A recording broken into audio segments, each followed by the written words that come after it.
Hi folks, in this video we're going to go over a little bit of the homework for this week in chapter 8. So let me share the screen with you here. This chapter is about inductive reasoning.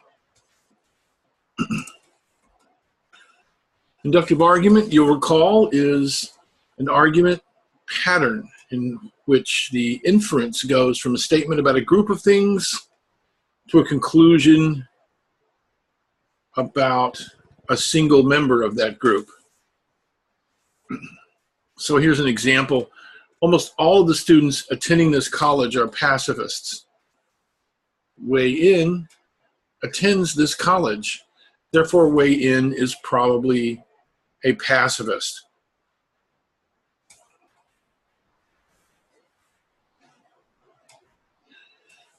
Now, an inductive pattern, of course, reasons from premises about individual members to a group. Individual members of a group to conclusions about the group as a whole.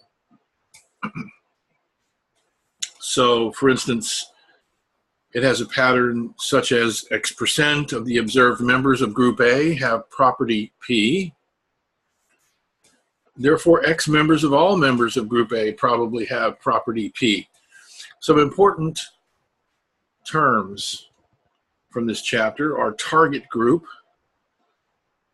which just means the whole that's under study, the whole collection that is under study, the target group, the group that you want to say something about. The sample, so these are the ones that you are studying, that you're actually observing in order to say something about the whole. So it's some subset of the whole. And then that property or characteristic that you are interested in attributing to the whole, or not attributing to the whole, as the case may be. So here are some more terms. A hasty generalization is quite common, by the way. It's the fallacy of drawing a conclusion about a target group based on too small of a sample size.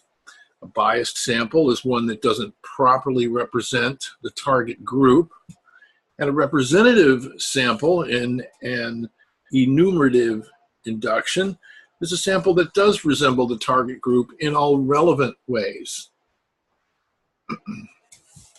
A random sample, which is what you want, is a sample that is selected randomly from a target group so as to ensure that the sample is representative. You want to say something that has a high probability of being true about the whole target group. So you want as representative of a sample as you can, and the common way to do that, the closest way to approach that, is usually the random sample, where every member has a chance of being selected. The confidence level in statistical theory is the probability that the sample will accurately represent the target group within the margin of error. The margin of error is the variation between the values derived from a sample and the true values of the whole target group.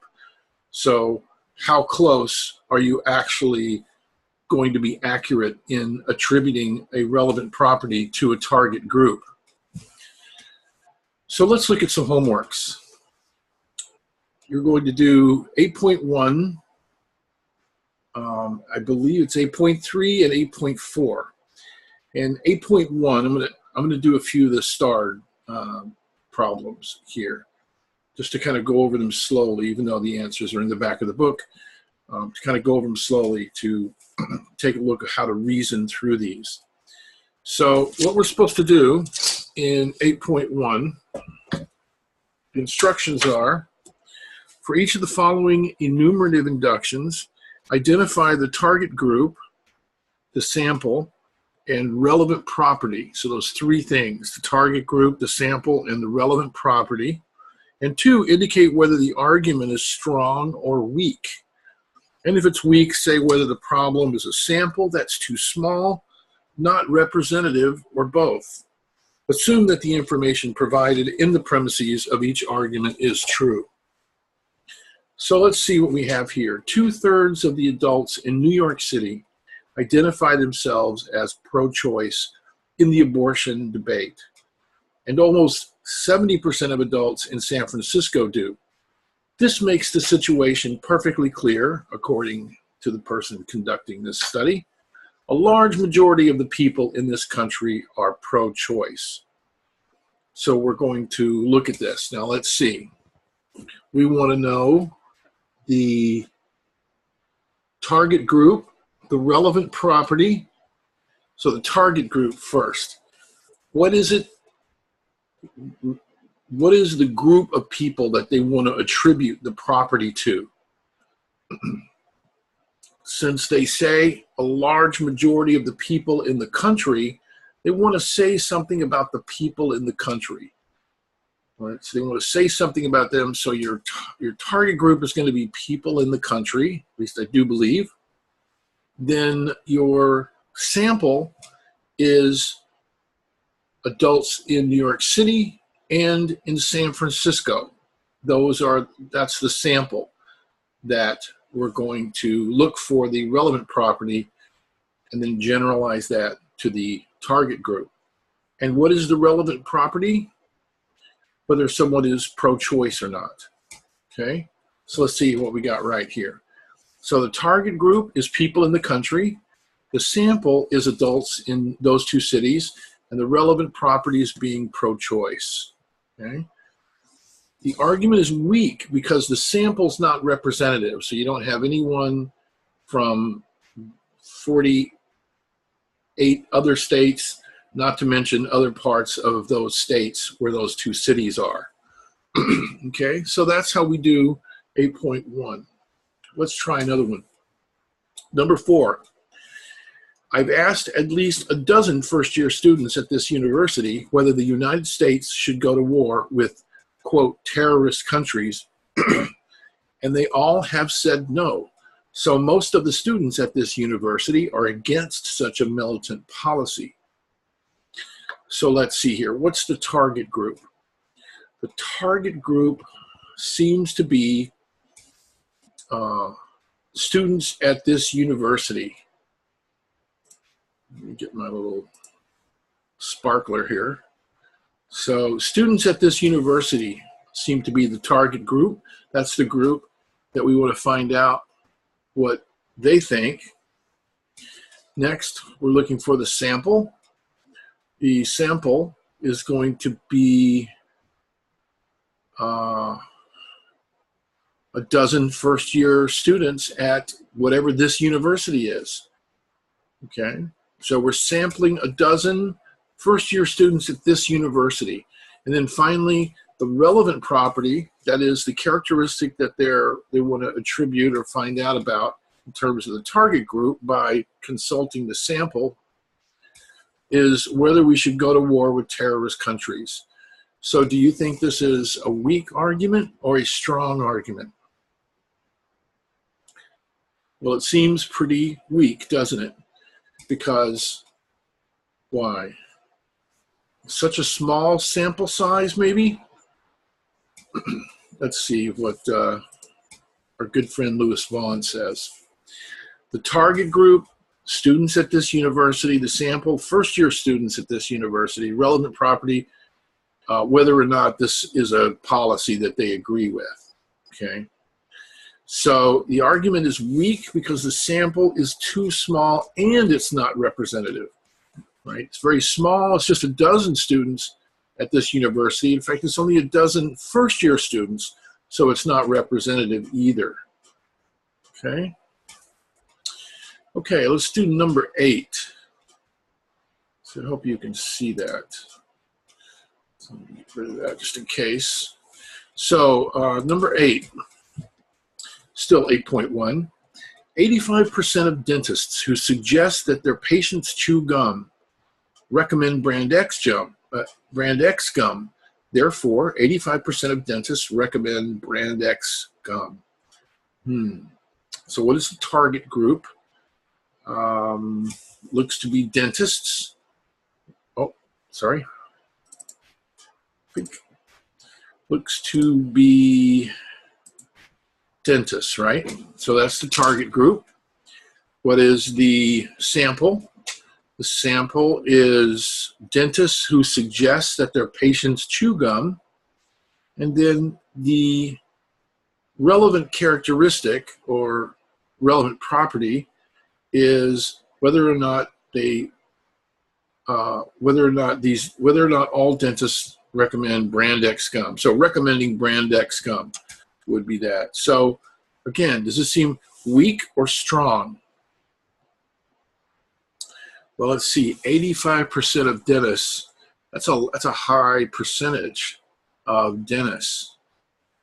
I wonder though if only picking out dentists who suggest that their patients chew gum, I wonder if that's going to be representative. So maybe it's a big sample, but I wonder if it's going to be representative enough. Let's see what Dr. Vaughn says. Okay. So the target group is dentists. The sample is dentists who suggest chewing gum, and the relevant property is recommending brand X gum, right? That's what we said. And the argument is weak because the sample is not representative. Okay. Very good. Now 8.1, let's do one more here from 8.1. Most Americans are happy with their jobs and derive a great deal of satisfaction from them. A survey of 1,500 adults with an annual income of $48,000 to $60,000 employed in various occupations supports this assertion. When these subjects were asked if they were happy and satisfied with their jobs, 82% said yes. 82%, that seems like a big number. 82% said yes, okay? So they surveyed 1,500 adults. Now we saw in the book chapter that 1,500 for a sample, sometimes they use 1,500 for a sample for the whole United States. And the margin of error apparently doesn't go down that much, or at least the confidence level, I think, is the one that doesn't really go down very much if once you get past 1,500. So if I'm not mistaken, I think that's for the whole country. So 1,500 adults seems like an awful lot. So let's see. What is the target population? Well, we want to say something about Americans, right? So what we're looking for is Americans. The target population isn't most Americans. That's just the finding. But we're trying to say something about Americans. But the finding is of this study is that most Americans, that is 82%, said yes. Okay? So the target population, the one that we're trying to find out about, is Americans, right? Let's see. What about the sample? So what is the sample? The sample was 1,500 adults who had an annual income of $48,000 to $60,000, okay, but employed in various occupations, and that supported the assertions. What about the relevant property? The relevant property was whether they're happy with their jobs and derived a great deal of satisfaction from them. Okay, so do you think this is a weak argument or a strong argument? I seem to hear you saying strong. Oh, some of you are saying weak. Oh, I'm getting conflicting vibes coming through the internet. And in fact, back in time, because I made this prior, believe it or not, that's how recordings work, before you are now watching it, or before you watched it, but you're watching it so it's not watched until you watch it. Okay, before I get my head tied up into knots, let's see. Well, how strong can it be if the sample, which is a pretty high amount, but if it's just adults between that make an annual income of $48,000 to $60,000, now is that everybody? Is that most people? Or are there some people that are going to make less and some people that are going to make more? So I think I might go with that it's a weak assertion because the sample isn't representative enough. Let's see. So Americans are the target group. The sample is adults with the annual income between those numbers, the relevant property being happy and satisfied. And according to Dr. Vaughn, the argument is weak because the sample is not representative. And he gives us a little helpful. Middle-income workers are likely to have attitudes toward job satisfaction that are different from those of workers in other income brackets, especially lower ones. Okay, so now we're at 8.3. 8.3, the instructions are, for each of the following opinion polls, 1, determine whether the poll results offer strong support for the pollster's conclusion, and if they don't, 2, specify the source of the problem, sample too small, unrepresentative sample, or non-random sample. Assume that each survey is free of technical errors, blah, blah, blah. Okay, so we're going to do one of these. And it's a little long paragraph here. So let's read through this. An internet site featuring national and world news asks visitors to participate in the site's instant daily poll of hot topics. The current polling question is, quote, should the words under God be stricken from the Pledge of Allegiance if its recitation is required of public school children, end quote. 12,000 people visit the site on the day that the poll is taken. Of those, 7,000 answered no to the question. The site, that should be site, concludes that 58% of Americans oppose modifying the pledge. Okay. So we're supposed to figure out, once again, whether the poll results offer strong support for the pollster's conclusion. Now let's see. It's an international site. They feature national world news. They ask people to participate in the poll, and they ask this polling question. 12,000 visit the site. 7,000 answer no. Okay. 58% of Americans. I wonder, is this 58% representative of all Americans, or is it 58% of people who visited the site and took the poll? See where I'm going with that? So the source of the problem seems to me might be that it's unrepresentative and then it's unrandom. It's not random. It's not a random sampling. They're what's called self-selective. So they select themselves to take this poll. So just the question or whatever it was that made them itself could have attracted their attention and could have attracted the attention of people who tended to have a certain viewpoint. Similarly, people who went on to this site even originally, who would just went on the site, whether or not they clicked it or not, might tend to have a perfect, a certain viewpoint. Okay, so let's see what they say. Does not offer strong support for the conclusion. The problem is non-random and therefore non-representative sampling. Okay, I hope that's clear. And one more homework question. 8.4, for each of the following arguments, indicate which conclusions from the accompanying list would be strongly supported by the premise given. Assume that all statements are true. So indicate which conclusions from the accompanying list will be strongly supported by the premise. And so we're going to get a premise. Here it is. 72% of the 300 university students who responded to a questionnaire published in the campus newspaper are opposed to the U.S. president's economic policies. So 72% of the 300 university students who responded to a questionnaire in the campus newspaper.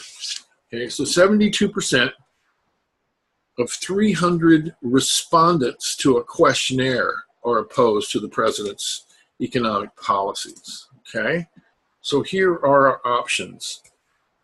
A, some readers of the campus newspaper are opposed to the U.S. president's economic policies. B, 72% of the students attending the school are opposed to the U.S. president's economic policies. C, some students attending the school are opposed to the U.S. president's economic policies. D, most readers of the campus newspaper are opposed to the U.S. president's economic policies. Or E, 72% of the readers of the campus newspaper are opposed to the U.S. president's economic policies. So let's see here. Let me get the draw so I can make a mess here. So what we're looking at with each of these is which one of these, or maybe ones, are supported by this premise. So here's the premise, okay? So from this premise, which of these claims are supported by it? So again, 72% of 300 students who responded. So the campus could be 10,000 students, 8,000, it could be 1,000, it could be 500, we don't know. So we don't know how big the university is, but what we do know is that 300 students responded to the questionnaire, okay? So 300 responded to the questionnaire, 72% of those were opposed to the policies. And so let's look at this. Can we say some readers of the campus newspaper are opposed to the U.S. president's economic policies? Well, let's see. All of these 72%, they must read the campus newspaper. So it looks like some of them are, right? So I think I would say yes, and that's what that means. Can we say 72% of the students attending the school are opposed to the policies? So we don't know how many students there are. Maybe if there were only 350 students, we could say possibly this was true, but I don't know. I'm going to pass this one up. All right, I'm going to say no on that one. Okay. Oh, I'm writing like a 1.5-year-old here. C, some students attending the school are opposed to the policies. Well, let's see, 72% of 300. All these people go to the school, so I'm going to say yes. I think C is definitely true. It looks like this one and this one, right? Because we got just some. Can we say most readers of the campus newspapers are opposed? Well, we don't know. We know 300 responded, but we don't know how many read the campus newspaper, so we got to say no for that one. And what about 72% of the readers of the campus newspaper? So that's different than 72% of the students attending the school. Most of the campus newspaper, most readers of the campus, 72% of the readers. No, well, if we can't say D, then it seems like E is pretty close to the same thing. So I'm going to say no here. And I'm going to go with A and C. And of course, I'm going with A and C because